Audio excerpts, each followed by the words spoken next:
Hare Krishna. Thank you for joining in today's reading, a continuation of Srila Sanatana Goswami's Hari-bhakti-vilāsa, part 2. And as mentioned in the part 1, Srila Sanatana Goswami is Gaudiya Vaishnava Acharya, the follower of Sri Chaitanya Mahaprabhu, and he is the senior of the Six Goswamis of Vrindavan. This book has been provided by ISKCON Desire Tree, an online resource for the devotees, and they are trying to spread the Krishna consciousness as per the desire of A.C. Bhaktivedanta Swami Prabhupada, who is the Founder-Ācārya of ISKCON, International Society for Krishna Consciousness.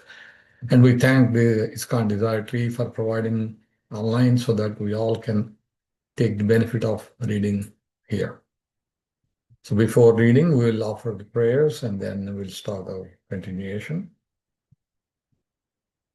Om Ajnanatimirandhasya Jnananjana Shalakaya Chakshur Unmilitam Yena Tasmai Shri Gurave Namaha Sri Chaitanya Manobhishtam Sthapitam Yena Bhutale Swayam Rupa Kadamahyam Dadati Swapadantikam Vandeham Sri Guru Sri Yuta Padakamalam Sri Gurun Vaishnavamsya Sri Rupam Sagrajatam Sahagana Raghunathamvitam Tam Sajivam Sadvaitam Savadhutam Parijana Sahitam Krishna Chaitanya Devam Sri Radha Krishna Padam Sahagana Lalita Sri Vishakhambuta Namavom Vishnu Padaya Krishna Prasthaya Bhutale Srimate Bhaktivedanta Swami iti namine Namaste Saraswate Deve Gauravani Pracharini Nirvisesha Sunyavadi Paschatya Deshatarine He Krishna Karuna Sindho Dinabandho Jagatpate Gopesha Gopika Kanta Radha Kanta Namostute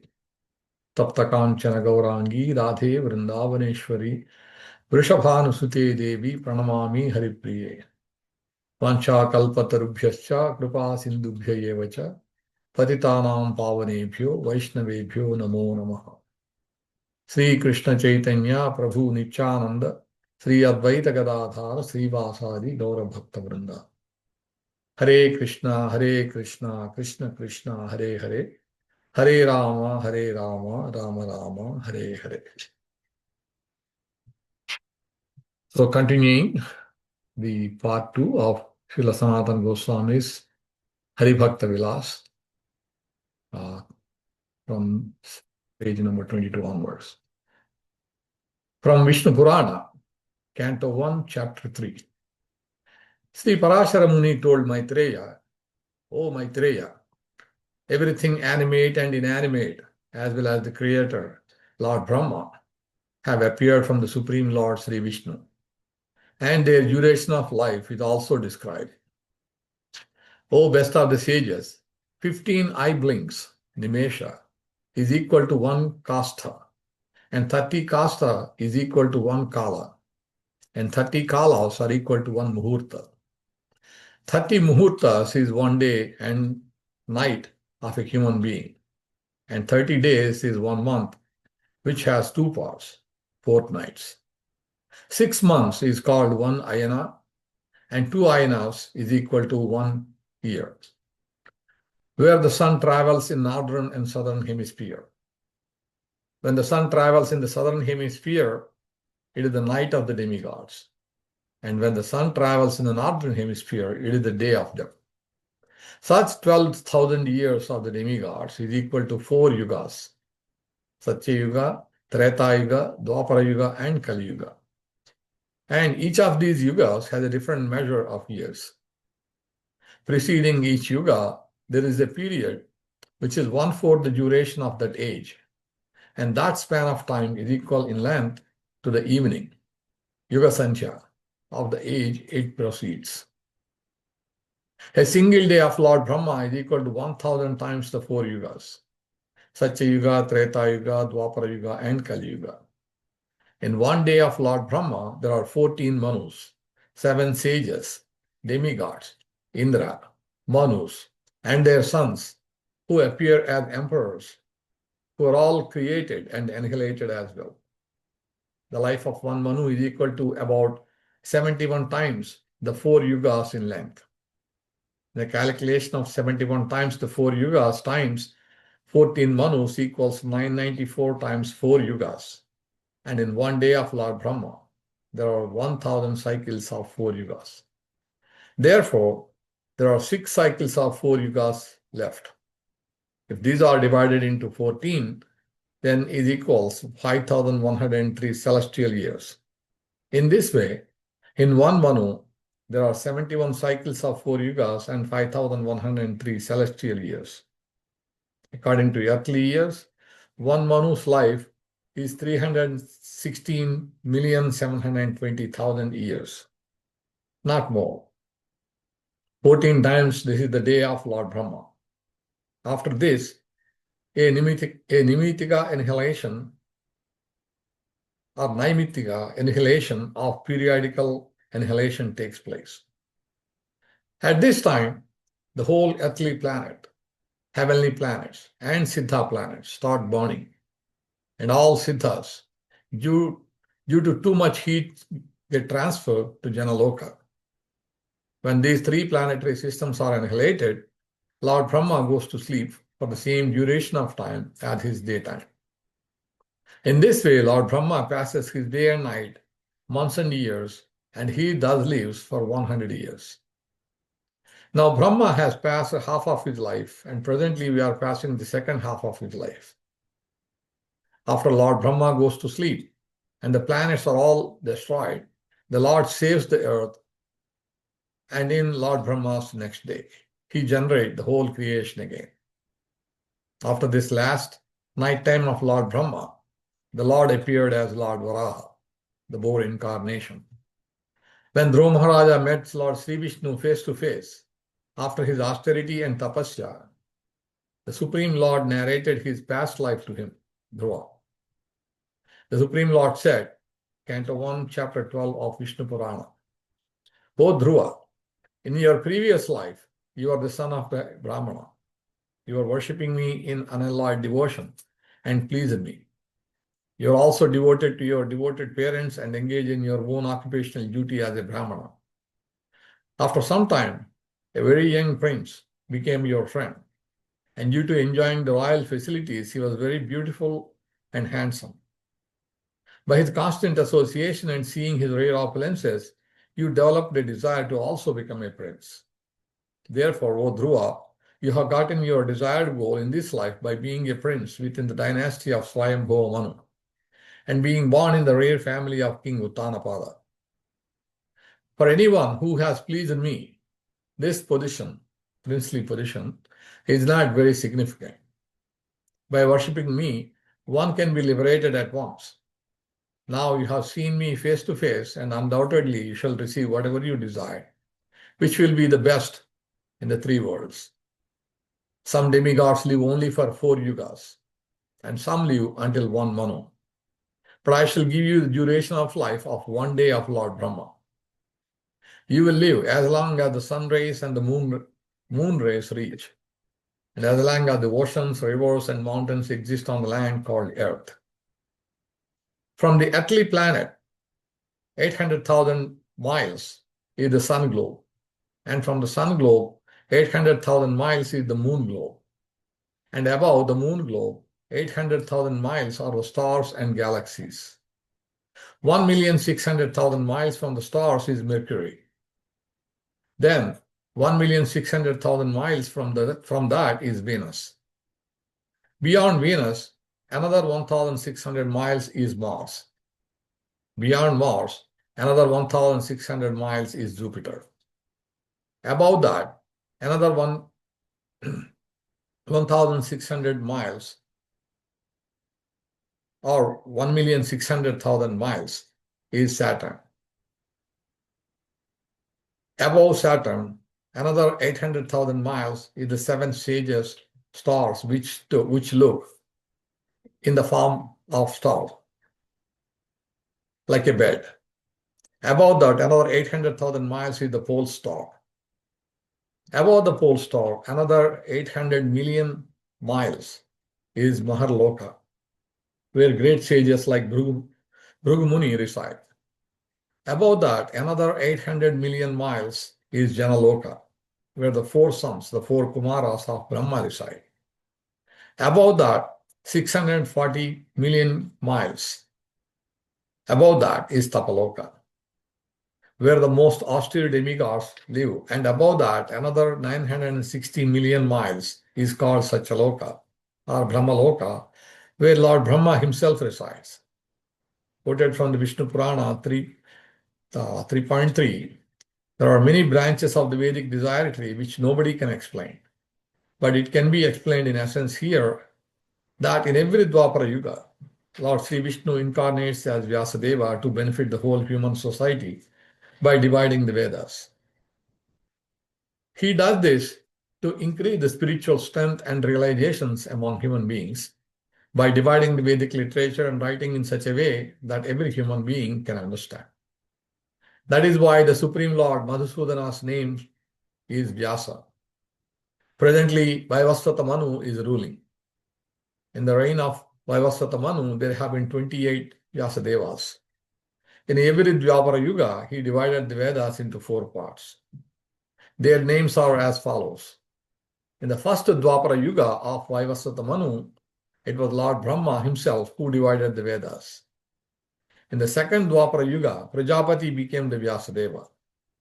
In the third, Sukracharya, the spiritual master of demons, became the Vyasadeva. In the fourth, Brihaspati, the spiritual master of the demigods, became the Vyasadeva and divided the Vedas into 4 parts. The fifth Vyasadeva was the sun god himself. In the sixth Dwapara Yuga, Vyasadeva was Mritu, death personified. The seventh Vyasadeva was Indra himself. The eighth Vyasadeva was Vasishtha. The ninth Vyasadeva was Saraswata. The 10th Vyasadeva was Tridhama. The 11th Vyasadeva was Trisikha. The 12th Vyasadeva was Bharadwaja. The 13th Vyasadeva was Antariksha. The 14th Vyasadeva was Varni. The 15th Vyasadeva was Triyaruna. The 16th was Dhananjaya. The 17th was Krutunjaya. The 18th was Jaya. The 19th was Bharadwaja again. The 20th was Gautama. The 21st was Haryatma. After him was Vajashruva. The 23rd was Tradavindu. The 24th Vyasa was Riksha, who was later on Valmiki. My father, Shakti, was the 25th Vyasa. And I, Parashara Muni, was the 26th. The 27th was Jatukarna. Then Krishna Dvaipayana Vyasa was the 28th. These are 28 Vyasadevas who previously divided the Vedas. In the next Dwapara Yuga, the son of Dronacharya, Asudhama, will become the Vyasadeva, who will divide one Veda into 4 Vedas. According to the 4th chapter of the same canto of the Vishnu Purana, only Krishna Dvaipayana Vyasa is an incarnation of Narayana, who by permission of Lord Brahma divided the Vedas into 4 branches. Parashara Muni says that previous Vyasas, including me, Parashara Muni, also divided the Vedas into 4. The same verses of the Vedas were sung in every millennium. This Vyasa, Krishna Dvaipayana Vyasa, is an incarnation of Narayana, because none other than Narayana is able to write Sri Mahabharata. A boy, after his thread ceremony, should go to the house of a guru in celibate condition and study Vedic literature very carefully. He should live there, serving and following the teacher properly, and follow different vows of austerity and study, performing Sanja, Gayatri ceremonies properly. When the guru stands up, he should stand up. When the guru walks, he should walk behind him. When he, the guru, sits down on a seat, he should sit on the floor lower than him. He should never act against his teacher. When the guru takes bath, he should take bath after his guru. Whatever the teacher requires, the student should provide worshipable ingredients such as flowers, etc. When he completes his education, he should give Guru Dakshina, money and gifts. At this time, he should enter into Grihastha Ashrama if he so desires and follow the rules for Grihasthas. If he, the Grihastha, receives a celibate guest who travels from place to place, he should carefully provide all of his needs. The Grihastha Ashrama is the shelter for persons who do not have a place to live for fixed food to eat. When such people come to the house, a Grihastha should speak very sweetly, inquiring as where he has come from, where he will sleep and eat, and thus provide him with everything he needs. When a guest goes hopelessly from a Grihastha's house, he takes all of the Grihastha's merits and gives him all of his sins. Therefore, a Grihastha should never insult an unknown guest or show him any pride or any disrespect when he arrives at the house, or tease him or speak harshly or abuse him. If a Grihastha follows this law, he becomes free from all sins and attains the spiritual destination. After performing the Grihastha's duties, he should leave his wife with grown-up sons and enter into the forest. In accordance with the rules for renounced persons, he should eat only leaves, fruits, roots, etc., growing his hairs, mustache, and beard, wearing whatever is available, and eating unfixed food, taking bath 3 times a day, worshipping the Supreme Personality of Godhead, begging alms from qualified people, tolerating heat and cold. He should completely depend on Krishna. If a retired person follows such law, he becomes freed from all acquired sins and achieves the eternal abode of the law. The fourth ashrama is called the renounced order. He should not have any attachment to his son, wealth, and his wife of any kind. He should give up jealousy. He should not be attached to religiosity, economic development, and sense gratification. He should not have feelings of, this is my friend and he is my enemy. He should equally treat every living entity. He should stay 1 day to 5 days in each place. He should be free from lust, anger, pride, greed, and illusion, and attachment, and for self-interest. One who follows this process achieves the supreme abode of the law.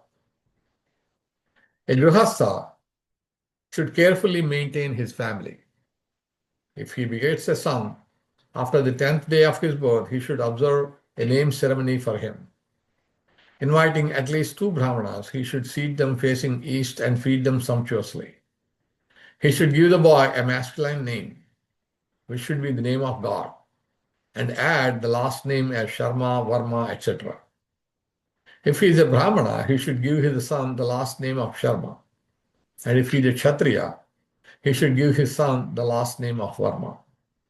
If he is a Vaishya, he should give his son the last name Gupta. If he is a Sudra, he can name him Dasa. The child should not be meaningless, nor should it be a bad or inauspicious word, or any name which could be criticized later.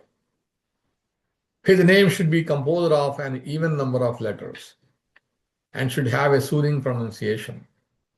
The last letter should be a small letter, small alphabets. Thereafter, when he grows up some, there should be a thread ceremony, and he should be sent to learn his education. After education, if he desires, he can enter into Grihastha life. If not, he should firmly decide to remain celibate for his whole life. If he is desirous to marry, he should marry a qualified girl who is 2/3 of his age. One should not marry a girl who is older than him or who is younger than what is prescribed. One should not marry a girl who has too much hair or which is too black or too white. Any girl who has extra limbs or lesser limbs, or who is impure, or has too many skin hairs, or who comes from a low-class family, or who is diseased, who is a cruel or bad character, or harsh-speaking woman, who has mustache marks, whose face looks like that of a man, whose voice is flat, or whose voice is crow-like, whose eyes are completely down, who has hairs on her thighs, whose knees are very high, who while laughing has pits on her cheeks, whose face always remains morose, whose nails are yellowish, who has red eyes, who has fat hands or legs. A wise man should not make connection with such a woman. Any woman who is too short or too tall, or whose eyebrows are connected with each other, whose teeth are separated in the mouth, whose teeth are coming out from the front, one should not marry with such a woman. A woman who is clean and is coming from good house with good qualities, she should be married. There are 8 kinds of marriages explained by the sages according to his order. He should be married by one of these 8 marriage processes: Brahma, Daiva, Arsha, Prajapati, Asura, demonic, Gandharva, Rakshasa, and Pisacha. Finding a qualified religious, meritorious wife, one can live in Grihastha properly following the rules. If one does so, he can go back to Godhead. I am speaking all of this from the 3rd canto, chapters 9, 10, 11 of the Vishnu Purana. He should develop a saintly character which is established by the 7 sages, the Manus and the Prajapatis. He should get up early in the morning and think of religious activities and actions in which there is no loss of wealth. He should give up acting against religious principles and should not work in such a way which will displease him in the future or create problems. He should not act against the society. He should not evacuate or urinate in his own shadow, or in the shadow of a cow facing the sun, in fire, or in front of respectable persons. He should not evacuate or urinate in the tilled fields, in the crops, in the cow barns, where people live or pass through, on the river banks of holy places, within the water and in crematoriums. He should not pass in the holes of rats, etc. After evacuating, he should clean his hands with clay. In modern society, he should use soap, a minimum of 7 times, and then wash with clean water. Then he should touch a little water with his head, navel, and then take bath, chanting mantras, and then worship the Supreme Lord with flower and incense after wearing clean clothes. After worshipping, he should make an offering with sumptuous clean food in goodness to the Lord. Then distribute some to the needy and birds, etc. Feed some to a cow. After feeding a guest, one should speak very sweetly to him. As he is going out of the house, the Grihastha should walk behind him until he leaves the premises. If a guest is coming from a long distance, he should treat him very nicely. But this is not true of a guest who lives nearby. He should not ask the name and address of the unknown guest while feeding him. If a guest goes hopelessly from a house, he leaves his sins and takes all the merits of a householder. Therefore, every householder should carefully entertain a guest. Any person who eats without taking care of his guest, he verily eats sin. Then he should feed a married daughter, if she lives in the house, a distressed patient, and a pregnant woman, an old person, and children before he himself eats. If he does not do this, then his every morsel is turned into sin, and after that he goes to hell, where he becomes a worm who eats only mucus. If a person eats food without taking bath, he eats his own evacuation. Those persons who eat without chanting japa eat flesh, blood, and pus. Those people who eat without feeding the children and old persons within the house, he verily eats evacuation. Those people who do not give charity as householders but eat sumptuously themselves, he eats poisoned food. After cleaning one's hands and feet, one should take his meals very attentively and in a happy mood. While eating, he should not look hither and thither. one should face either east or north, and with one-pointed intelligence, he should eat good quality, hygienic, alkaline food after taking his achaman. One should not eat from the house of a bad character, sinful person who is not even properly initiated. One should not eat in an unclean place, untimely, such as dawn and dusk, and old stale food, but fruits, roots, chutneys, and gouda, jaggery, can be eaten old. One should not eat food which is not nourishing. While eating, first he should eat the sweets, then salty foods, then foods which are sour, and at last bitter and hot foods. One who takes liquid foods first, secondly hard foods, and at last drinkables, never becomes sick or weak. One should eat silently and should not criticize the food. At least the first 5 morsels he should eat quietly, because they are to satisfy 5 life airs, pranas. After eating, one should take nice achamanam and then wash his hands properly facing east or north, and then again take achaman and remember the Supreme Lord Krishna. A wise person should chant his Gayatri in the evening when the sun is still in the down sky, and in the morning while the stars are twinkling in the sky after performing achamana systematically. A person who is not unclean, not disturbed, not fearful, not deceived should perform Sanjya or Gayatri. He should not be in such adverse conditions when chanting Gayatri. Any person besides one who is deceased, who sleeps while the sun is rising or the sun is setting, is eligible to perform atonements. He becomes condemned. Therefore, a Grihastha, what to speak of any other ashram, should get up 90 minutes before sunrise and after cleaning up should chant his Gayatri mantras. Those rascals who do not chant Gayatri at least in the morning and in the evening fall into the Andhata Mishra hell. A Grihastha, if he achieves a guest in the evening, he should take care of him according to his capacity with respectable words, food, and a bed to rest on. He, the Grihastha, should sleep on a bed which is free of bugs, not broken, not dirty, not too high or low, and not too hard, and face either south or east. He should not face other directions because he can become diseased. He should enjoy copulation with his own wife at the time when she is fertile. When the wife is unhappy, diseased, passing through menstruation, does not desire copulation, when she is angry, distressed, or pregnant, he should not desire copulation with her in such conditions.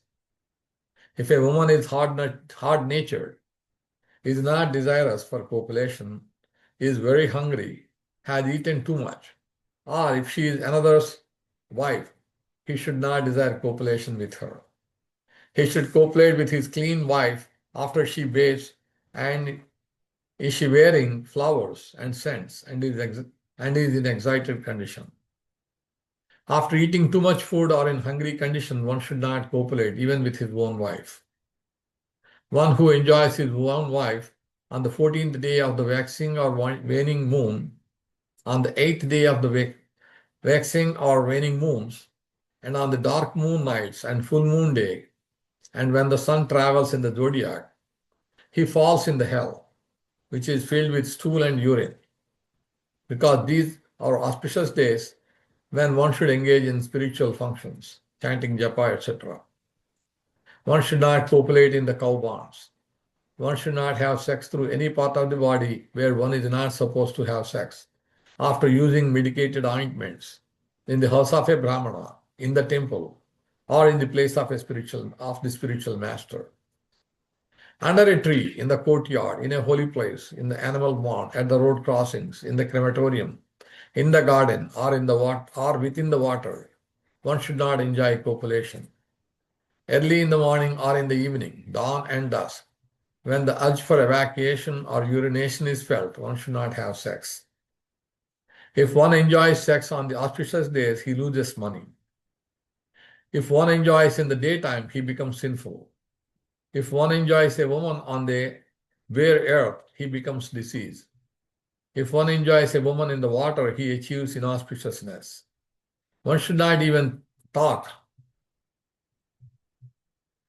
selectively or think about enjoying another's wife, because if one does so, he will become a boneless worm.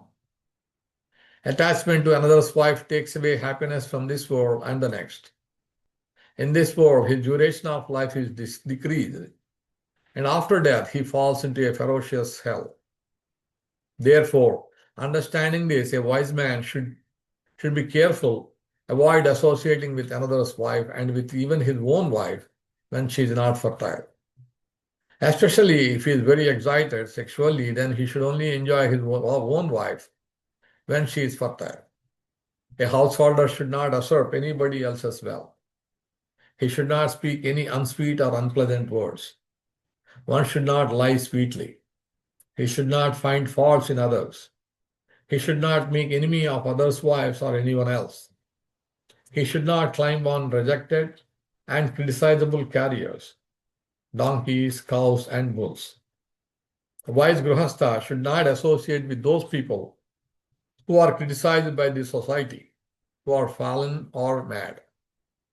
A person who has too many enemies, who enjoys torturing others, who is not steady, who is the husband of a wretched woman, who is a liar, who is addicted to spending too much money, who always criticizes others, fault finder. He should not make friendship with them or walk with them. He should not bathe in a river facing the current. He should not enter into a house which has taken fire. He should climb on the tip of the tree. He should not rub his teeth together. He should not put his fingers all the time inside the nose. He should not twist his body with closer mouth. He should not cough with a closer mouth. A wise person should not laugh very loudly. He should not pass air loudly, wind. He should not chew his nails or straw. He should not write on the earth. He should not chew his beard or mustache. He should not rub two pieces of stone or two lumps of mud. He should not see in the sky when only one star has come up. He should not see a nude woman and the rising and setting of the sun. He should not hate a dead body or smell from the dead body, because that smell is a portion of Soma, the moon. The wise person should always avoid staying at night in the crossways near a fig tree which is on a holy spot, at a crematorium, in a garden, or with a bad charactered lady. A wise person should always avoid jumping over the shadow of his own worshipable, respectable personalities and staying in a lonely house and forest. He should avoid hairs, bones, thorns, impure objects, sacrifice of a living entity, ashes, dew, and wet spot caused by bathing. An intelligent person should avoid associating with an unideal person. He should not be attached to a stupid person. He should not go near the snake, and after sleeping, if he awakens, he should not continue laying down for a long time. A wise person should not take too long of a time to get up, to sleep, to bathe, to sit and do exercises.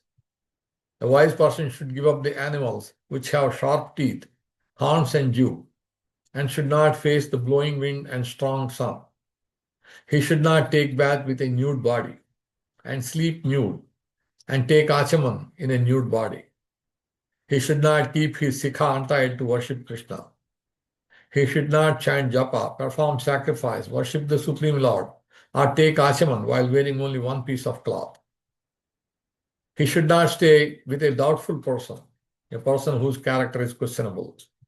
But association with a good character, knowledgeable person is always glorifiable. A wise person should not quarrel with good or bad people because, O king, marriage and arguments are done with equally qualified people. An intelligent person should not increase his enmity with others and should tolerate a small amount of insult or loss. Even if he is going to gain something by having enmity towards someone, still he should do so. An intelligent person should not continue to wear a wet dhoti, which he wore while taking bath, and he should not squeeze the water from his body with his hands. He also should not dry his hair or take the achaman while standing. The body should be dried using a gamcha, a towel or a piece of cloth, and one should take achaman while sitting down. One should not keep a foot upon the other foot. He should not stretch his legs outstretched towards this worshipable personality in front of his own spiritual master or respectable person. What to speak of in front of the deities? And due to false ego, one should not sit in a more elevated place to them on a seat which is higher than them. The temple, auspicious ingredients, and respectable personalities, while walking, he should not pass these on his left side. An intelligent person should not spit, evacuate, or urinate facing the sun, moon, fire, water, air, and respectable personalities. He should not evacuate or urinate while standing or while on a walkable path. He should not walk over or cross over standing. He should not walk over or cross over mucus, stool, urine, or blood. One should not sneeze or spit while being served eatables, worshipping the Supreme Lord, or performing auspicious functions such as chanting japa or performing sacrifices, and in respectable personalities. An intelligent person should not insult any person and should not trust them in any way. One should not envy them or disrespect them in any way. An ideal person should always give respect to knowledgeable persons, auspicious things such as flowers, gold, ghee, and spiritualists. He should always help orphans, the distressed, and saintly persons. A person who worships great sages, gives oblations to forefathers, and observes auspicious days, achieves the meritorious abode, the spiritual world. Any person who controls his senses and speaks short, sweet, and perfect statements attains the imperishable abode. Intelligence, shyness, forgiveness, godly thoughts, and softness person always remain sinless. A wise man should not study scriptures during untimely thundering in the sky, on the holy days, in unclean conditions, and during lunar and solar eclipses. Any person who shoots down an angry person is the friend of all. He should be greedless, one who convinces one against his fear. For one who has a saintly nature, reaching heaven is a very small reward. He should go with a stick at night in the forest, and wherever he goes, he should wear shoes. An intelligent person should not walk while looking upwards or hither and thither, or on the objects which are far distance. He should walk looking on the ground a maximum of 12 feet distance. A person who is educated in the transcendental science, who is meek, who follows instructions, who is very intelligent, who speaks and behaves nicely even with sinful people, who speaks sweetly even with bad-charactered people, and whose heart melts when somebody comes to behave with him friendly. Liberation is within the hand of such a person.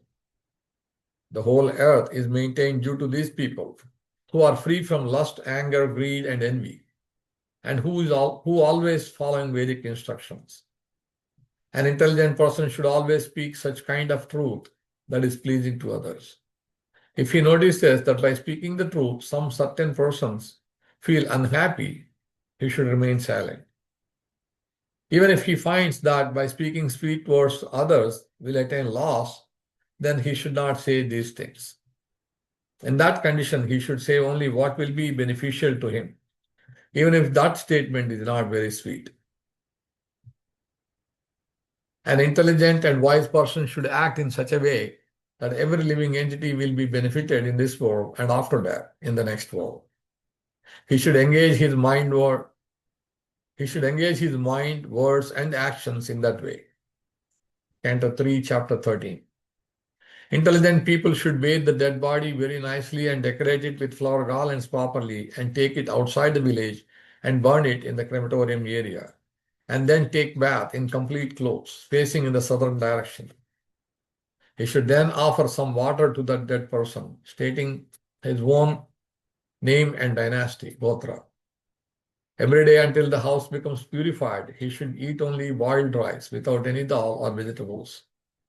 If Brahmanas want to eat in the house, he should feed them, because by feeding Brahmanas, the dead person feels satisfied. On the third day, seventh day, and ninth day after death, one should take bath and give water to the dead person, mixed with some sesame seeds. On the 14th day after death, one should take some bones or ashes of the dead person to put in a holy place. A man should not copulate with his wife until the house is purified. A person's house remains contaminated for only one day if the person who died was a child, or if he died at a long distance or in a different country. If either a saintly person or a fallen person died within the house. If he died either by drowning or by being burnt in the fire or due to suicide, such as hanging himself, one should not eat in the house of a dead person for at least 10 days. And in unclean condition, one should not give charity or take charity, perform sacrifices, or teach others. This 10 days uncleanliness is only for the Brahmana. For the Kshatriya, the period is 12 days. And for the Vaishya, it is 15 days. A Sudra's house becomes purified in 1 month. On the 11th, the 13th, the 16th, or the 31st day, one should perform a sacrifice and invite Brahmanas to feed. The remnants of their food should be given to the dead on kusha grass. Then every month on the death day, he should perform some sort of a sacrifice and feed the Brahmanas until the end of 1 year. He can do Pindadan in Gaya. One should invite a Brahmana who knows the 6 limbs of scriptures, who can chant Vedic mantras clearly, who performs sacrifices, who is very austere, who knows the Samaveda, who chants japa, his own nephew, his own brother-in-law, his own father-in-law, his maternal uncle, a brahmachari, celibate, a yogi who burns 5 fires, a disciple, and a person who is very dear to his parents. These kinds of brahmanas should be invited. A person who has betrayed his own friend, one who has bad nails, a eunuch, the one who has black teeth, one who enjoys his own daughter, one who does not know Vedic knowledge, one who sells soma juice, beer, one who is criticized by the society, a fault finder, a ritualistic smarta brahmana, one who educates after taking salary, or one who gives salary to be educated, one who is the husband of a twice married woman, one who has rejected his good parents, one who takes care of a Sudra's offspring, one who is the husband of a Sudra woman, one who earns his livelihood by making a business out of spiritual life. Such persons should not be invited to eat in the Shraddha ceremony. He should invite the Brahmanas the day before the Shraddha ceremony. And if there is an uninvited sadhu who comes in, he should also feed him sumptuously and nicely. When the Brahmanas come to his house, he should wash their feet very nicely and offer them achaman and a seat to sit down. If he is inviting Brahmanas for his forefathers' Shraddha ceremony, he should invite an uneven number of Brahmanas. If he is inviting them to please the Supreme Lord Sri Krishna, then he should invite an even number of Brahmanas. He should feed the Brahmanas who are invited for the forefathers' Shraddha ceremony with them facing the northern direction. He should face the Brahmanas who are invited for pleasing the Supreme Lord in eastern direction while feeding them. If there is a hungry person who comes, he should also be given some food. Before feeding the Brahmanas, he should prepare a red-hot fire and place a little ghee, some food which is free from salt and leafy vegetables in the fire. After feeding the Brahmanas, he should give them some charity, dakshina, and silently he should himself accept eatables. A real nude person is he who is not educated in spiritual science. Another kind of nude person is he who does not fall into one of the 4 ashramas: brahmachari, grihastha, vanaprastha, and sannyas. Another kind of nude person is he who, after taking grihastha ashram, does not, in due course of time, take vanaprastha and sannyas. Another nude person is he who does not take 2 and follow proper Vedic instructions, even though he is capable of doing so. If a person is healthy and not in a difficult situation, but he does not perform his daily prescribed duties, then he can only be purified by performing an act of atonement. If someone comes to see a person who is not following the Vedic principles properly, but looks Vedic and touches him, he should take a cloth bath for his own purification. Any grihastha is considered sinful if within his house the demigods, the sages, and the forefathers are not respected and welcomed, but are criticized. One should not speak to such a person or sit with him or associate with him. If somebody sits in the same seat or eats in his house or sleeps on his bed with such a person, he immediately becomes fallen. Anyone who eats without feeding saintly persons, demigods, and guests verily eats sins. A Brahmana, after giving up his own religious and occupational duties, who takes up another's duties, is similarly said to be nude. Anywhere, all of the four ashramas are combined in their actions, all saintly qualities diminish. One should not speak with hypocrites, especially on the fasting days or after bathing. One should do his daily routine or spiritual services.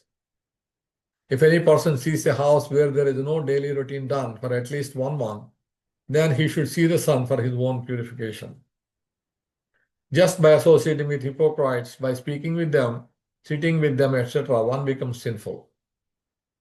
Hypocrites, impious people, those who do dirty activities secretly, those who are hard-hearted, and selfish, show bottled spiritualists. One should not respect them and should avoid their association by staying at a distance. By associating with such people and spiritually nude people, one ruins at least one day's merits. Vishnu Purana, Canto 4, Chapter 15. Maitreya Muni asked Parashara Muni, O sage, previously Hiranyakashipu, after being killed by the Lord, did not achieve liberation and appeared as Ravana. Ravana was also killed by the Supreme Lord and did not achieve liberation and appeared now as Shishupala. After being killed by the Lord, Shishupala achieved liberation. Now please remove my doubts as to why Hiranyakashipu and Ravana did not achieve liberation, although they were both killed by the Lord, and only Shishupala achieved it. In answer to this, Parashara Muni says, in previous times, the king of demons, Hiranyakashipu, who was very proud of his power and royal situations, did not like to recognize the Supreme Personality of Supreme Lord. When the Supreme Lord appeared to kill him in the form of Nrsingadeva, he could not understand that he was the Supreme Lord Vishnu. Due to his Rajoguna, or passionate attitude, he could only think that this living entity of half lion and half man was obtained due to some pious activities, and he wanted to formally fight with him. He had no understanding that he was the Supreme Lord as he came to face him. After being killed by the Supreme Lord, he appeared as Ravana, who defeated the three worlds, but he could also not recognize the eternal personality of Godhead, in whom the whole creation rests. Due to his lusty desires, he stole Mother Sita, but he could not recognize the Supreme Lord Rama, who incarnated as human being as the son of Dasharatha. Although he was killed by him, he could not understand that this was the infallible personality and could not be attached to him. At the time of death, he saw Lord Rama, but his consciousness was that here is a great human being. After being killed by the infallible personality of Godhead Rama, Ravana took birth as the son of Chediraj as Shishupal and achieved unlimited imperishable wealth and did not like to recognize the supremacy of the Lord. Due to his previous activities and demonic nature, he always envied the Supreme Lord.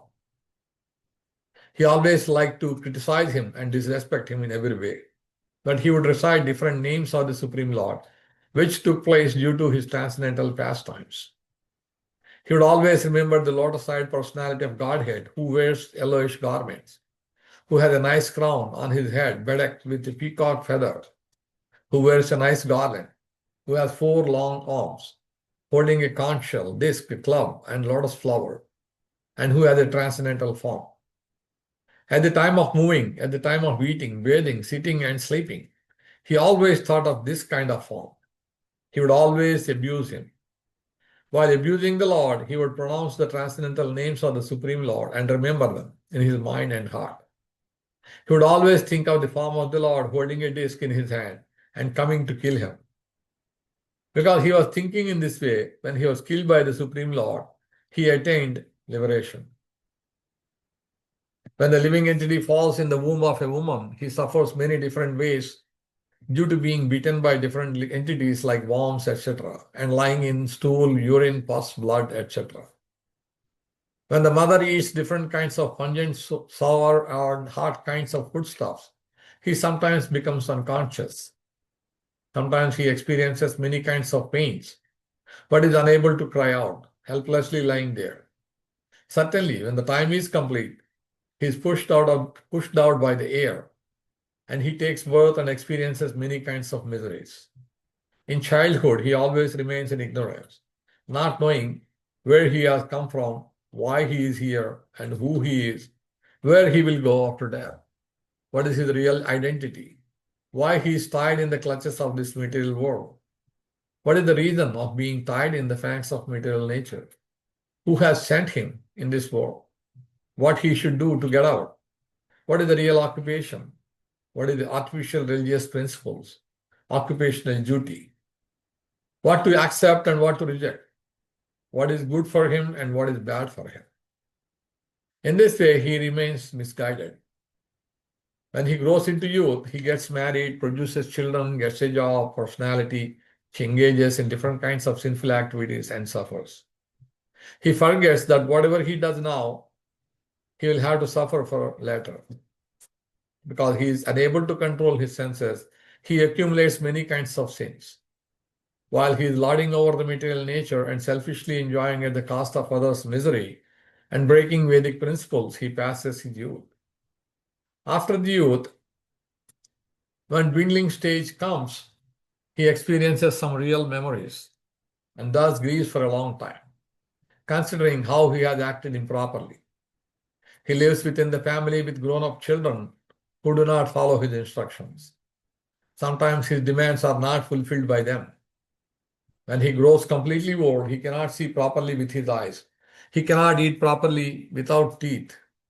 He cannot move his hands and legs as he wants. He cannot digest food properly, and due to different movements of air and mucus, he makes a sound like grrr from his throat. At the time of death, he experiences different difficulties and sees messengers of Yamaraj. Thus he passes away, and being taken by the messengers of Yamaraj, he suffers in the hellish planets in various ways. According to his sins, he is punished. Vishnu Purana, Canto 6, Chapter 5. A living entity does not only suffer in the hellish planets, but also suffers in the heavenly planets, because he knows that the heavenly atmosphere is also temporary, and he has to fall down from there. Therefore, even there he has no peace. Again and again he has to fall in the world, either from heaven or hell, and go through the embryo to take birth. Sometimes he is destroyed within the embryo as an embryo, or sometimes as soon as he comes out from the womb, he is dead. Whether he dies immediately after birth, or in the childhood, or in the youth, or in the mid-stage, or in old age, he must suffer in every stage. As long as he lives in this world, he has to suffer different difficulties and miseries. Just as cotton seed is surrounded by cotton webs, while earning money, protecting money, or loss, problems from the friends and enemies, a person goes through many difficulties in his life. Whatever things please a man, they also sometimes later become the root cause of his miseries. Whatever misery a person receives from his wife, son, wealth, house, land, and money, that much happiness he does not derive. He receives more miseries from these than happiness. The people who are suffering with the sun-like miseries of this material nature, they should realize that they have to run in the thick shadow of liberation, which is attained by taking shelter at the lotus feet of the Lord. Without taking shelter at the lotus feet of the Lord, where is there any happiness for a person? Therefore, everyone should engage in the service of Supreme Lord and endeavor to become a devotee. As a devotee, he finds happiness because he learns how to use the material facilities for eternal pleasure. Quoted from Kularnava Tantra, chapter 13. Parvati Devi asked Lord Shiva, Lord Sri Shiva, her husband, about the symptoms of being a spiritual master and of being a qualified disciple. In reply to her question, Lord Shiva said, just by hearing my answer, one will develop a good consciousness toward his spiritual master. Any person who does not have good qualities, which avoid the Vedic literature, who wants to steal or take away others' disciples, who is praised as learned by other pretenders, who is lame, who is deaf, who is blind, who is dirty, who is always sick, who is employed, anyone who dresses as he likes, he does not wear Vedic dress. One who is one who is scurrilous or abusive, who makes bad motions or deviates from Vedic instructions, one who walks too fast, one who is fearsome, one who is always sleepy, foolish, slow, lazy, who is engaged in playing cards and gambling, one who has very little devotion in his heart, who does not follow the laws of the state, who is a liar, who is offensive, who speaks very dry, wicked, who stimulates a directed person, who has badly earned money, who keeps bad women, who follows the rejected rules of the Vedas, one who reveals the message one who reveals the message which is supposed to be kept secretly, who destroys the good works, who is covetous, who is hypocrite, one who likes to find faults, who is tricky or deceitful, who is ungrateful, anyone who keeps secrets, who makes a breach of trust or treachery, who is mischievous and wants to hurt others, who engages in sinful activities, who intermingles with his bodily relatives, who is not encouraging, who gives false witness, who is always proud and arrogant, who always tells lies, who is stubborn, who speaks too much prajalpa, who have ideas, who argues on small things, who enjoys quarrels, who goes against someone for small things, who is foolish, who is a worldly philosopher, who is word juggler, who harms or speaks bad from behind, who speaks very sweet in the front, who only speaks about God but has nothing in his heart, who shows his education and likes his own glorification, who cannot tolerate the pride of others, who is very angry. All of the faults, a guru should not make him a disciple. One who is not selfishly attached to the wealth of his guru, one who is always hankering for his mercy, who follows his dynasty's religious principles, who is interested in austerity, who lives a renounced life, who is engaged in worship, who is disgusted with his family wealth, not interested to enjoy his family wealth, who is very attentively engaged in chanting japa, who waits for good transcendental instructions, who likes to study ancient Vedic literatures, who does not like to study any material scriptures, that a person should be accepted as a disciple by a spiritual master. A spiritual master should be wearing very clean garments. His presence should be pleasing. He should be equipped with all good qualities. His bodily limbs should be very nice. Who knows the essence of the scriptures? Who knows the practical application of all the laws? One who can attract everyone toward him. Whose very presence is like a demigod, who has a good face and good speech, who is easily approachable, who is very clean, who removes the bewilderment and doubts of everyone, who is very intelligent and thoughtful, who can see the heart of others just by seeing externally, one who can understand everything according to time, place, and circumstance, who instructs others due to his knowledge of past, present, and future, whose orders are perfect, who only accepts gift after being requested, and who is very forgiving. He knows the different divisions of hell. He is very peaceful, who is very merciful to all living entities. All of his senses are under his control and function at his demand, who is well versed in the six scriptures, who is very famous, who is serious. He knows what is to be accepted and what is to be rejected. His presence is very auspicious.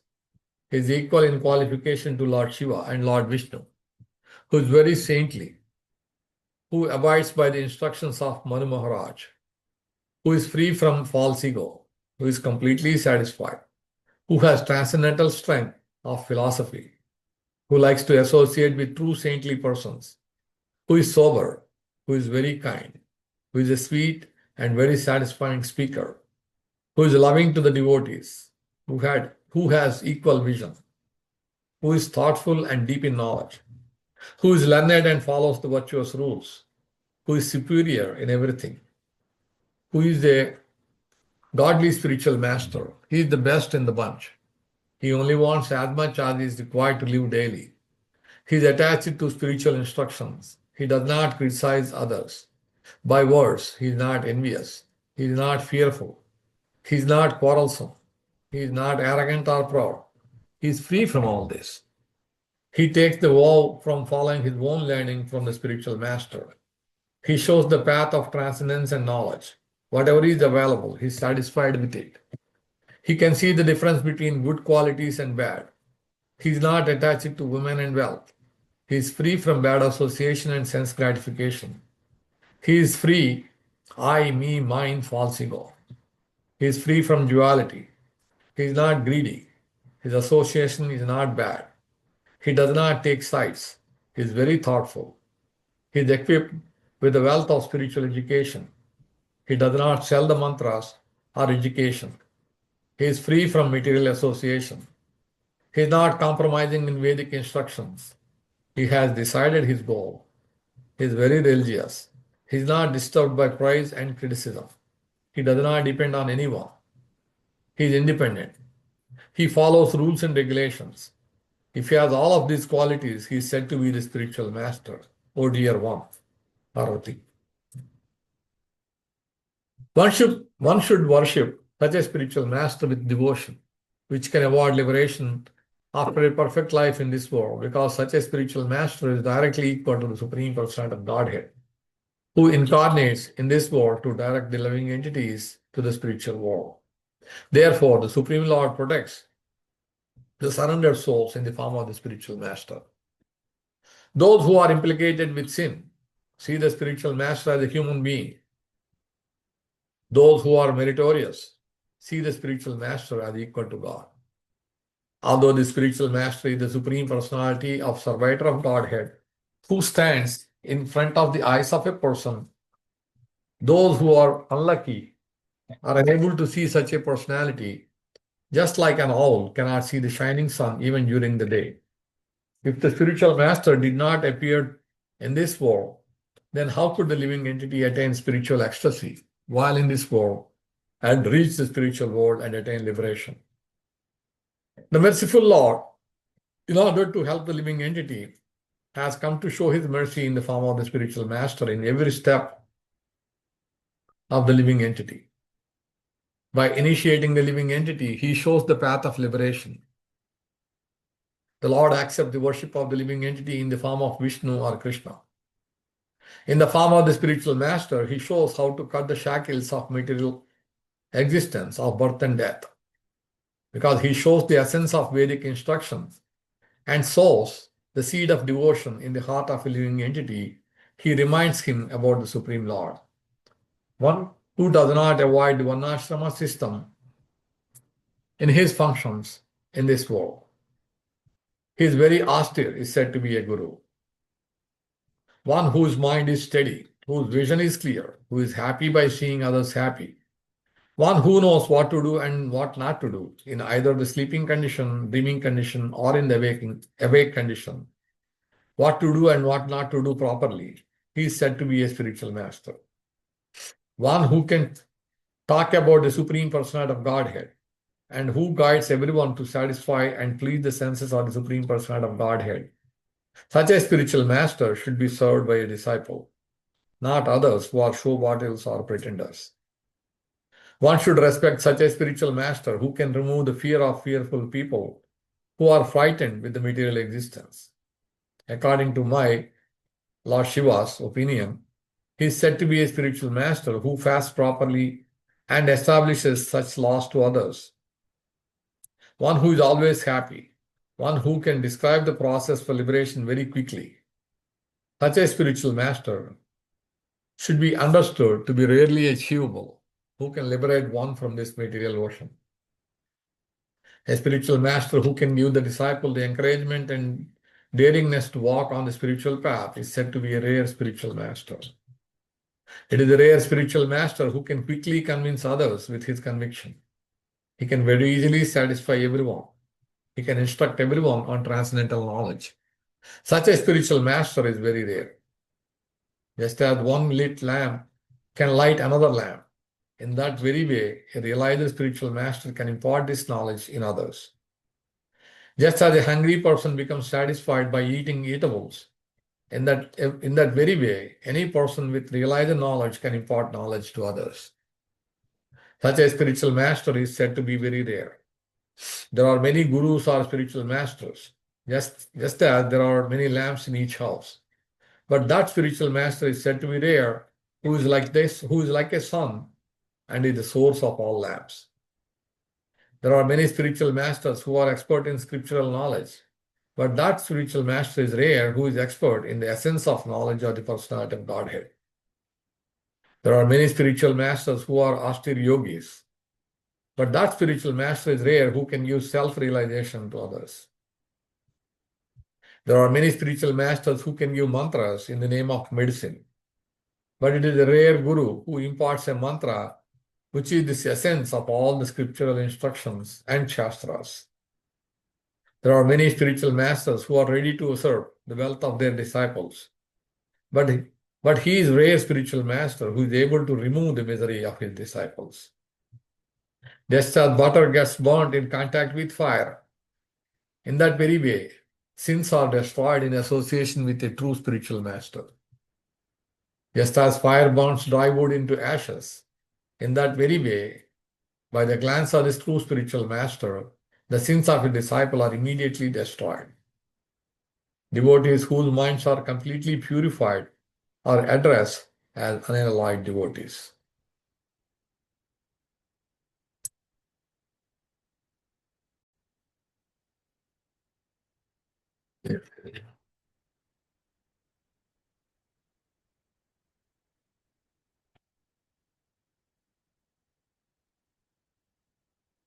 Hari-bhakti-vilāsa, quoted from Sara Sangraha.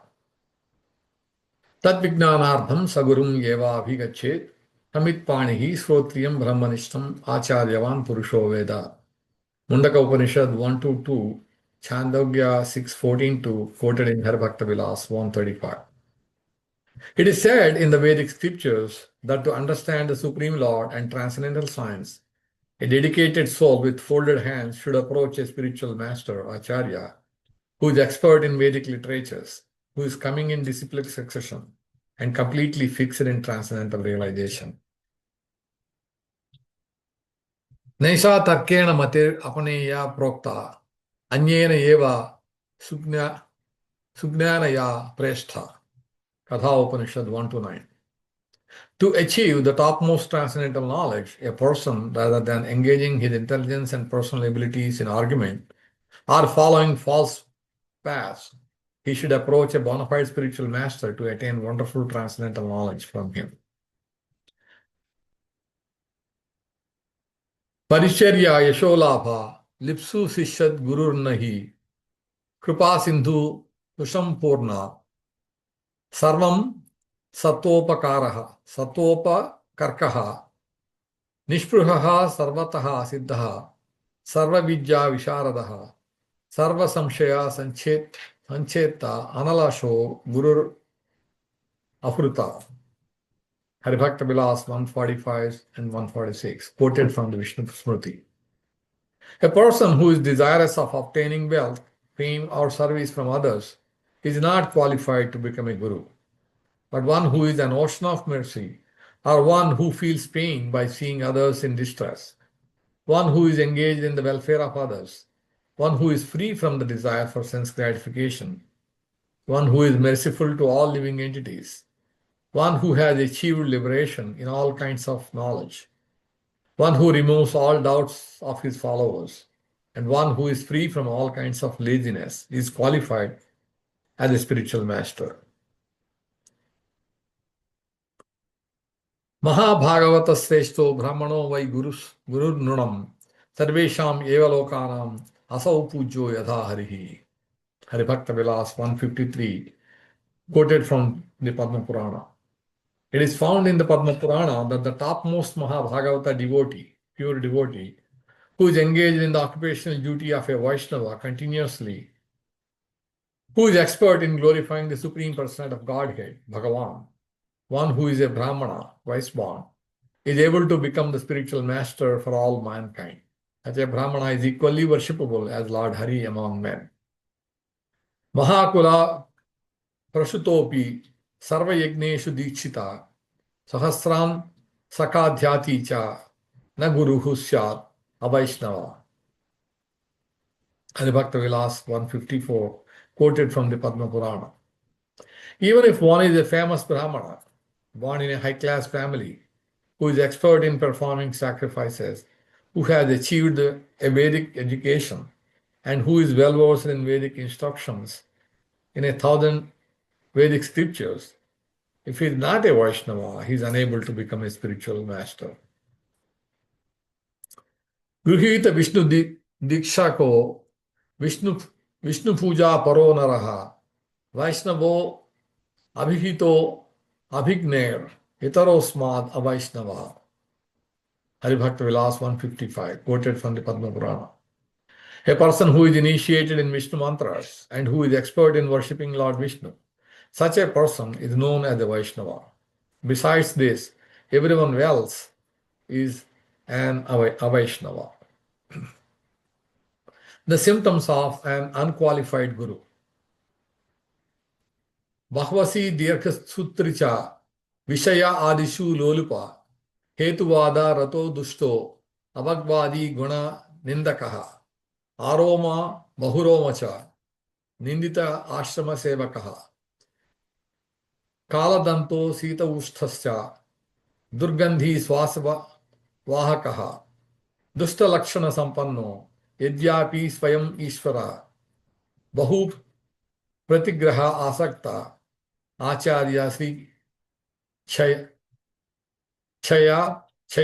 Chayavaha, quoted from Tavasagara, Hari-bhakti-vilāsa 156-58.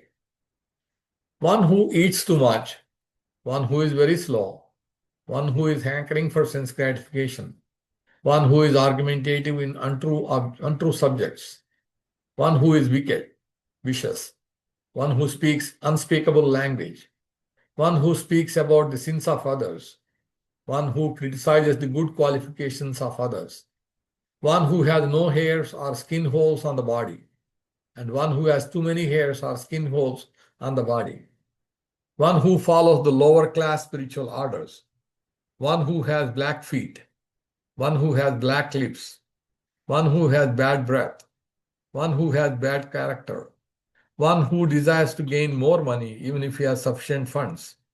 If someone accepts such a spiritual master, his beauty, wealth, and good fortune are lost.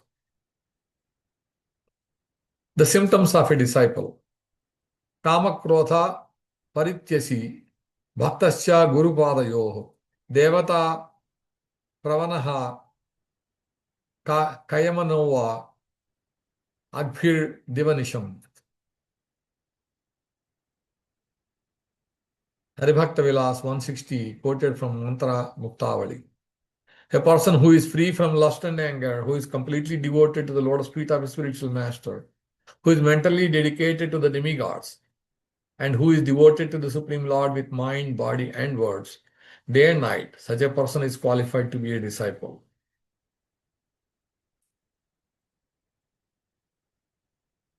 Please quote Srimad Bhagavatam, 11th canto, chapter 10, text 6 with the translation. The unqualified disciple. Sadguruhu swasritam shishyam varshamekam parikshayet rajnicha amatyaja dosha patni papam sva bhartari tadha sishyarjitam papam guruh prapnoti nishchitam. Hari-bhakti-vilāsa 176-77 quoted from the Sara Sangraha. A true spiritual master should examine a candidate who is staying under his shelter for at least 1 year. It is his duty, because the sins acquired by the queen go to the king, because the wife's sins are transferred to the husband. In that very way, the sins acquired by the disciples are surely achieved by the genuine spiritual master. Guror agre prathak pujyam advaitam cha parityajet diksham yaksham prahuttancha guror agre vivarjayet yatra tatra gurum pasyet tatra tatra krutanjali pranamit dandavat humau chinna mola ivadruma. Hari-bhakti-vilāsa 189-90 quoted from Devyagama and spoken by Lord Shiva. One should not accept his own worship and should not think or speak that there is no difference between him and his guru. One should not give initiation to others. One should not give lectures in front of the spiritual master unless he has been asked by the spiritual master to do so. And one should not show his potency and power in front of the spiritual master. Anywhere that one sees his spiritual master, he should, with folded hands and in a humble mood, pay his obeisances to him, just as an uprooted tree falls on the ground.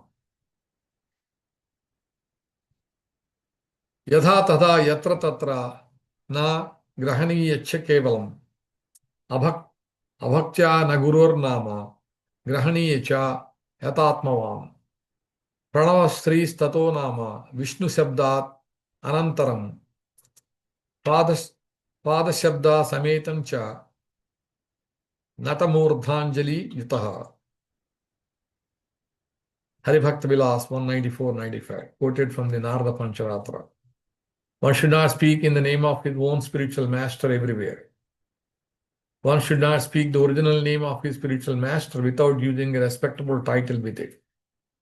One should not disrespectfully recite the name of the spiritual master. But if it is necessary, then with folded hands and bowing head, in humble mood, should recite the name of the spiritual master, putting Om Shri Srila, then the name of the spiritual master, and then Vishnupada with it. Thus he may recite the name of his spiritual master.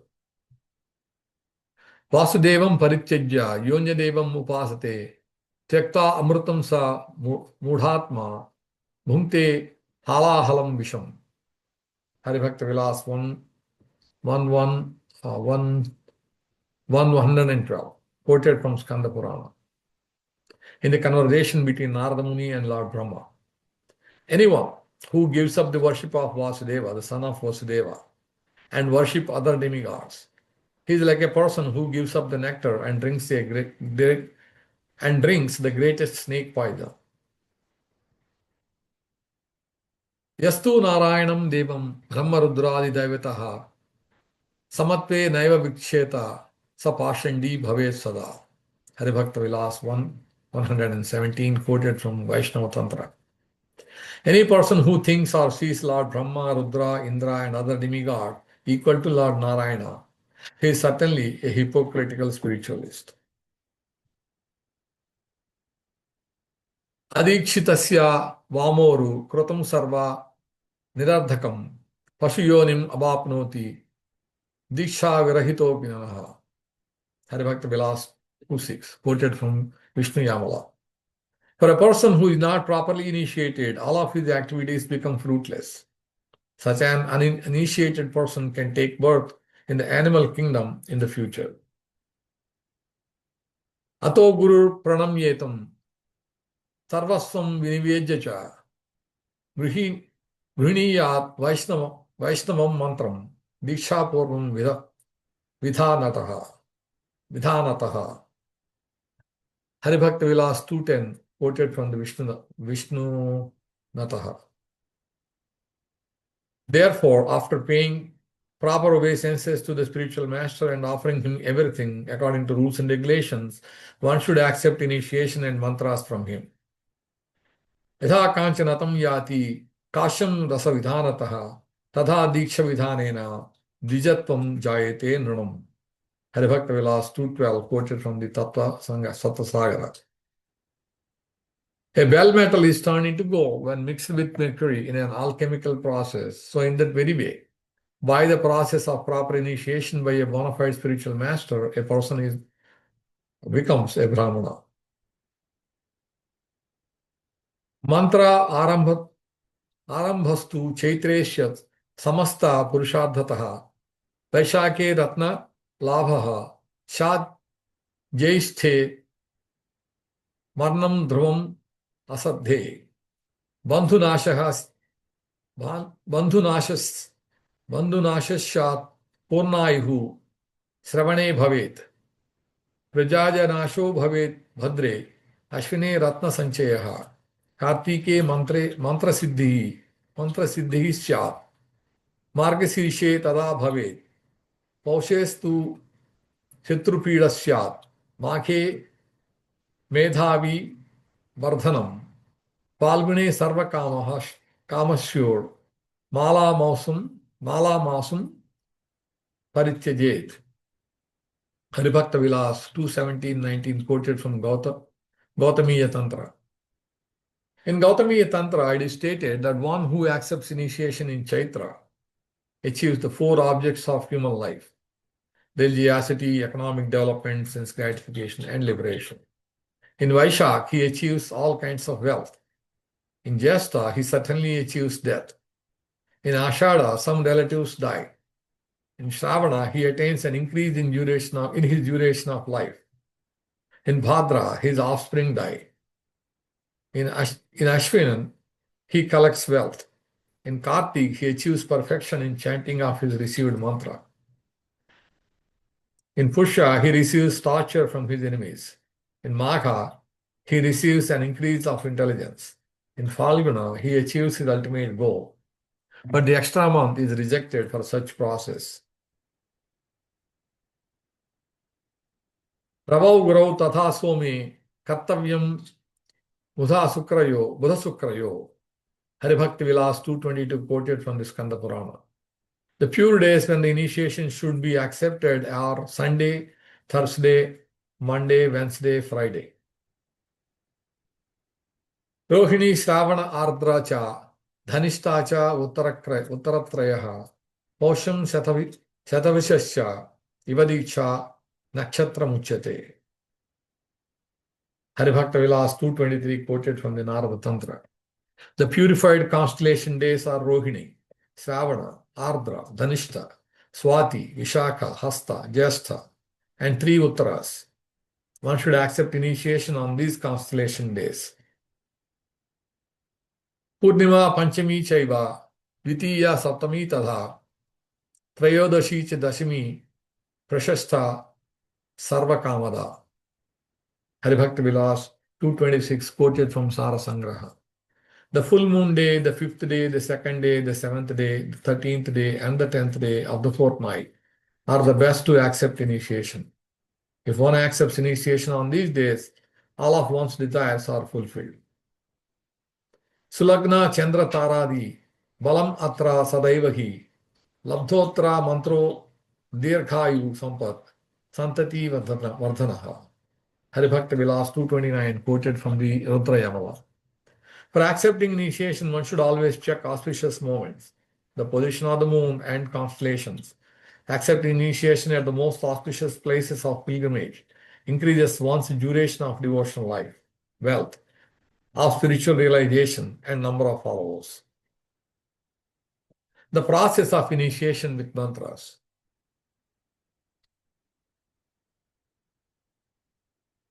Varadhayan shuke sisha acento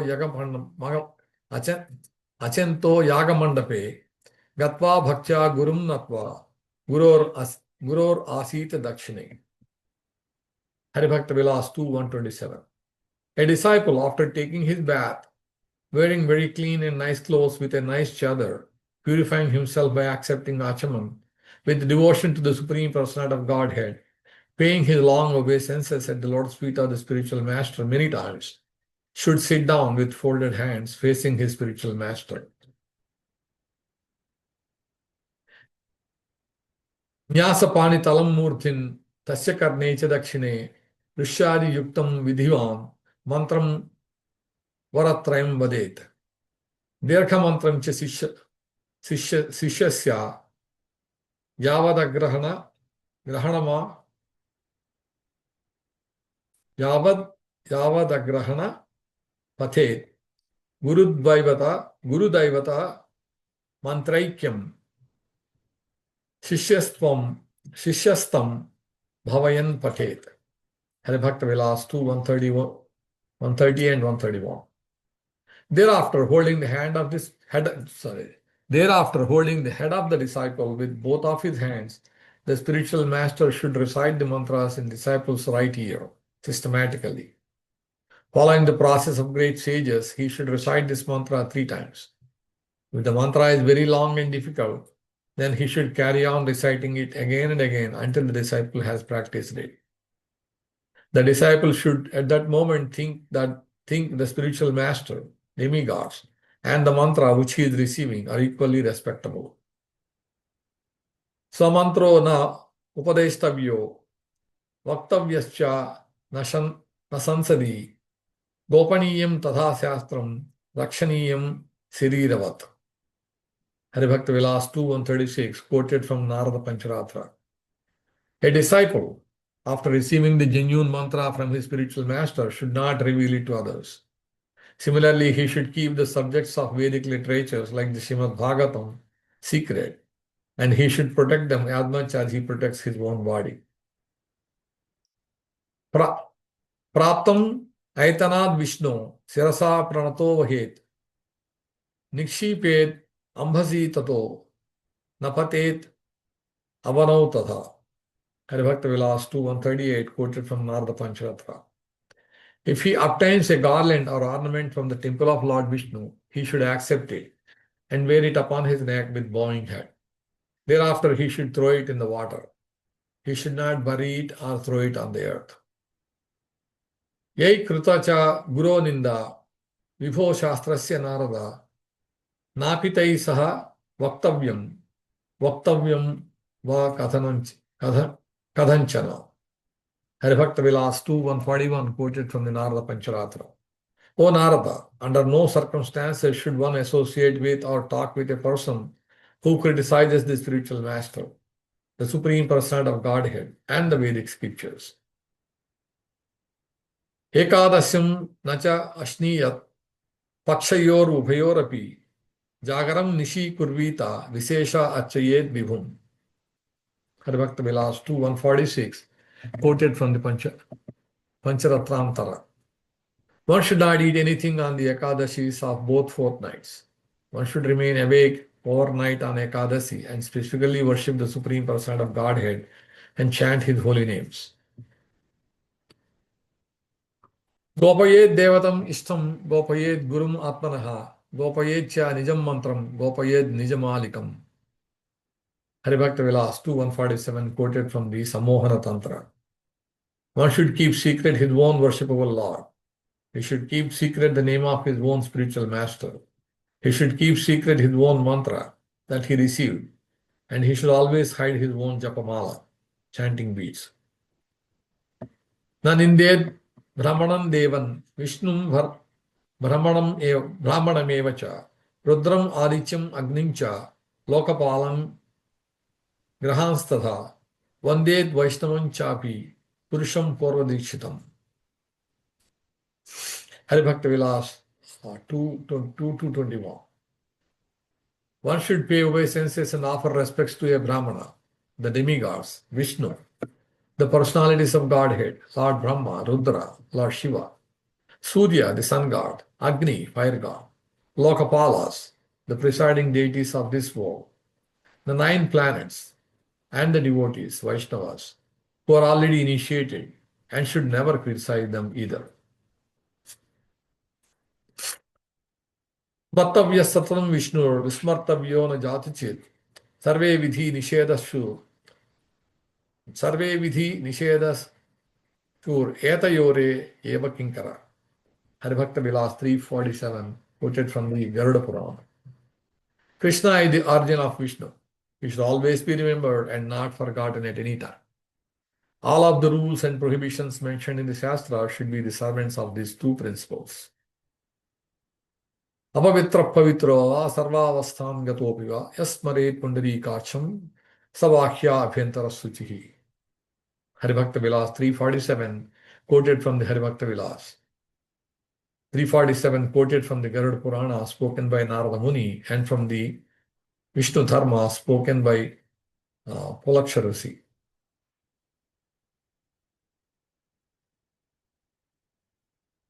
Prayaschittani acheshani tapav karmatmakani vai yani tesham aseshanam Krishna anusmaranam param krite papenu tapo vai yasya pumsaha prajayate prayaschittantu tasyaikam hari samsmaranam param. Hari-bhakti-vilāsa 349-50 quoted from the Vishnu Purana.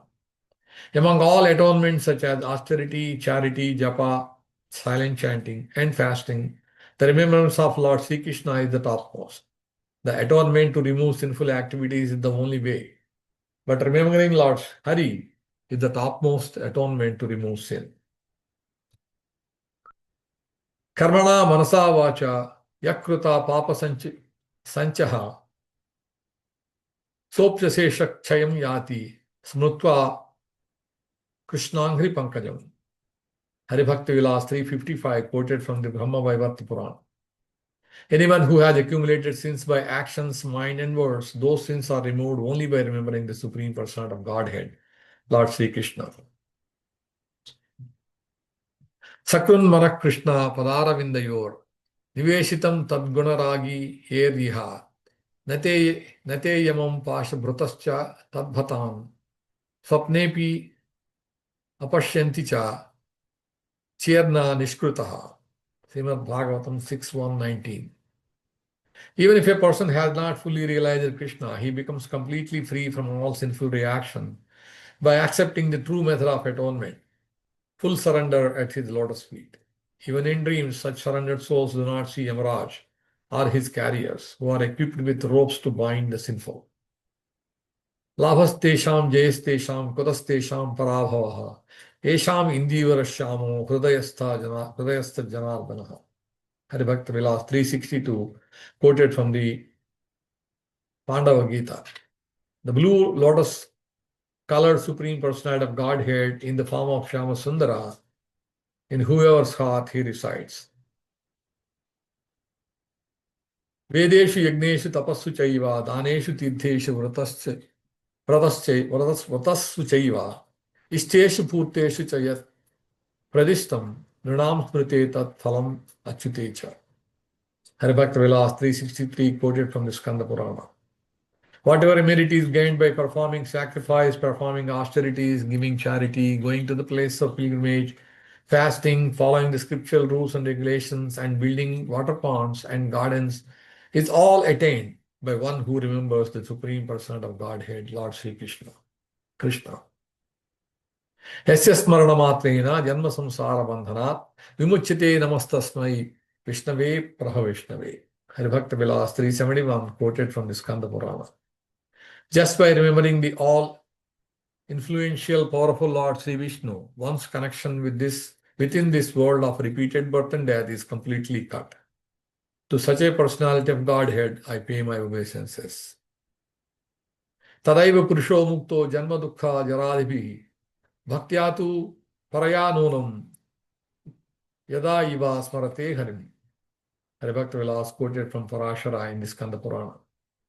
When someone remembers the Supreme Lord Hari with devotion, at once he becomes free from fear, distress, old age, etc. without a doubt. Nirashir nirmamo yastu Vishnor jhana paro bhavet tatpadam sam avapnoti yatra gatva na sochiti. Hari-bhakti-vilāsa 377 from Vishnu Dharmottara. Anyone who, after giving up all sense enjoyment and greed, engages himself in remembering the Supreme Lord Vishnu, he attains Lord Vishnu's abode where there is no distress. Etam Sankhya Yogabhyam Swadharma Parinishthaya Janmalabha Paratum Sam Ante Narayana Smriti. Srimad Bhagavatam, 2nd canto, 1st chapter, text 6. The highest perfection of human life achieved either by complete knowledge of matter and spirit, by practice of mystic powers, or by perfect discharge of occupational duty is to remember the personality of Godhead at the end of life. Tatah padoktam kinchit prakpitva tulasi dalaihi gruhitena charetena swamodhanyi abhishechanam. Hari-bhakti-vilāsa 387. Sarvamangala mangalyam varenyam varadam shivam Narayanam namaskritya sarva karmani karayet. Hari-bhakti-vilāsa 389 from the Vamana Purana. The personality of Godhead, Lord Narayana, who is all auspicious among auspicious things, who is the best of all, who gives benedictions of all kinds, should always be remembered while performing all kinds of activities. Upapatakeshu sarveshu patakeshu mahatsu cha pravishya rajani padam vishnujjanam samachare. Hari-bhakti-vilāsa 3102. Quoted from the Narada Pancharatra. Anyone who wants to become free from all kinds of obstacles and great difficulties should always remember and worship Lord Vishnu, Lord Sri Vishnu, early in the morning or the last part of the night within his house. Vibhajya panchadha ratrim seshe deva achanam adhikam japam homam tadha dhyanam nityam kurvita sadhakaha. Hari-bhakti-vilāsa 3104, quoted from the Vaihayasha Panchatantra. A mendicant should divide the whole night into 5 parts after sunset, and in the last part he should daily perform japa, sacrifice, and meditation on the Supreme Personality of Godhead. Ratreshu tu paschime yame muhurto brahmya uchyate. Hari-bhakti-vilāsa 31105, quoted from the Vishnu Smriti. Therefore, it is written that the last part of the night is called Brahma Muhurta.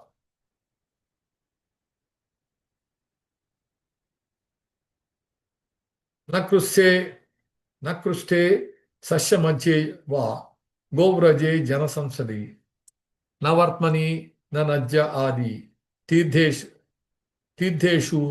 purusharshava napsu naivambhasastire nasmashane samachare utsargavai purishasya motasya cha visarjana nidhaya dakshine karne Brahma Sutra Udang Mukhaha.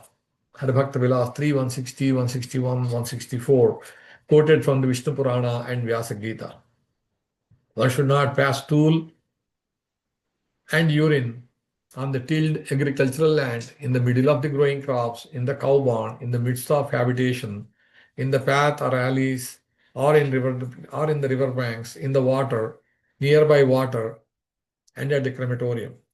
While passing stool or urine, one should wrap his Brahman thread, sacred thread, around his right ear and face north if possible.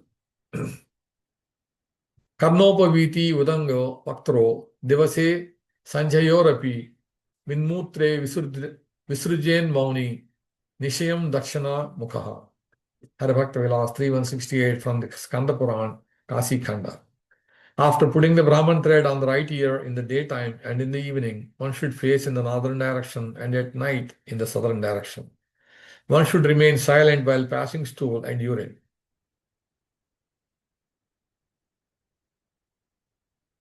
Paryastute yasmat bhavet asauchi bhagnaraha tatak kuryat prayatnena Sujyardham Dantadhavanam Upavasepi no Dushet Dantadhavanam Anjanam Gandha Alankara Sadvastra Pushpamala Anulepanam. Hari-bhakti-vilāsa 3, 225, 226, quoted from the Skanda Puran, Kasi Kanda. If one does not brush his teeth and clean the mouth, it remains foul. Cleanliness is destroyed with a foul mouth. Therefore, one should endeavor to properly brush his teeth. One should even clean his teeth and possibly put ointment, sandalwood paste, ornaments, clean, pure clothing, fragrant flower garlands, even some perfume on the body, even on the fasting days. In this, there is no offense. Tatascha achamya viditvat krutva kesha prasadhanam smrutva pranava gayatro nibadhniyecha sikham dvijaha. Hari-bhakti-vilāsa 3, 235. Thereafter, a twice-born person, Brahmanas, Kshatriyas, Vaishyas, after cleansing his teeth and mouth with proper achamana purification, should tie his sikha while chanting the Gayatri mantra, which begins with Om. Pratar machanayo snanam vanaprastha grahasthayoho yatesh trishavanam snanam sakrutau brahmacharinaha sarve chapi sukrut kurvyo asaktau cha udakam vina. Hari-bhakti-vilāsa 3, 240, 241, spoken by Daksha Prajapati. The vanaprasthas, retired persons, and grihasthas, householders, are required to bathe twice daily in the morning and at noontime. A sannyasi should bathe 3 times a day, and a brahmachari needs to bathe only once a day. If due to some unavoidable circumstance one is not able to bathe as described here, one bath is sufficient for all. If someone cannot even take one bath, he should at least take a mantra bath. Snanahino narak papi, snanahino suchis sada, asnayi narakam bhuktva, pukkasadishu jayate. Hari-bhakti-vilāsa 3, 247 from the Padma Purana. A person who does not take bath is said to be sinful. Without a bath, a person is said to always remain unclean. A person who does not take bath goes to hell, and then he takes birth in the womb of a monk in the lowest class dynasty. Yam yam hi yataha dukham nityasnayena pashyati nityasnanena puyante api papa kruto naraha. Hari-bhakti-vilāsa 3, 249 from the Padma Purana. A person who takes bath daily will not suffer in hell. What further can be said?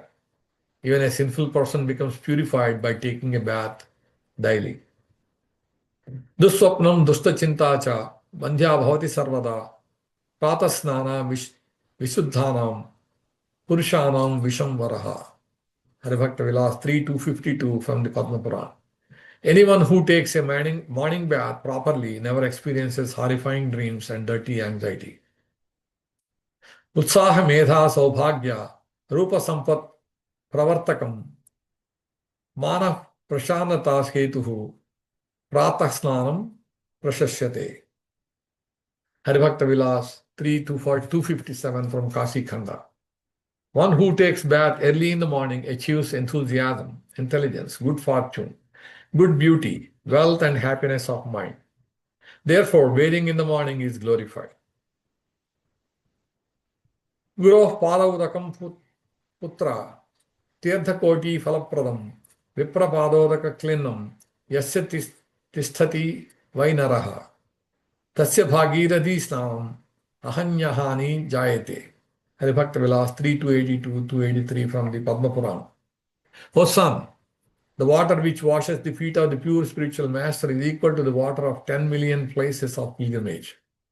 Furthermore, the water which has washed the feet of a qualified Brahmana, if it washes the head of any person, he attains the merit of regularly taking bath in the place of pilgrimage where the Ganges flows. Pradhivyam yani tirthani tani tirthani sagare sasagarani tirthani pade viprasya dakshine. Hari-bhakti-vilāsa 3, 284 from Gautamiya Tantra. Whatever places of pilgrimage are available on this planet, they're all combined in the ocean. Furthermore, all the places of pilgrimage, including the ocean, are within the right foot of a qualified Brahmana. Tadhaiva tulasi mishra salagrama shilajalam abhishekam vidadhyacha pitva tat kinchid agrataha. Hari-bhakti-vilāsa 3-86 Gautamiya Tantra. A person should drink a portion of tulasi leaf water which has been used to bathe salagram shila and then touch it to his head. Salagrama shila toyam apitva yastu mastake prakshepanam prakurvita brahmahasa nigadhyate Vishnu padodakat purvam vipra padodakam pivet viruddham acharan mohat brahmahasa nigadhyate. Hari-bhakti-vilāsa 3-88-88-89 from the Gautamiya Tantra. One who does not drink the water which emanates from bathing salagram shila and touching it to his head, he is considered a killer of a Brahmana. Before drinking the water which has emanated from washing the lotus feet of Lord Vishnu, one should drink the water which has washed the feet of a pure Brahmana. Anyone due to illusion who acts otherwise is also considered equally the killer of a Brahmana as well. Akala mrityuharanam sarvavyadhi vinashanam Vishnu padodakam pitva sirasa dharayamyaham. Hari-bhakti-vilāsa 3-290 from the Gautamiya Tantra. This is the month for accepting Charanamrita. This Charanamrita removes untimely death and frees one from all kinds of diseases. I therefore accept this Charanamrita emanating from washing the lotus feet of Lord Vishnu and place it on my head. So we are going to stop here at page 50. So thank you for joining the reading of this book Hari-bhakti-vilāsa, abridged version by Srila Sanatana Goswami, who is the senior most of the Six Goswamis of Vrindavan. We hope you enjoyed this reading and will join in the next part that will be coming soon. Thank you. Hare Krishna.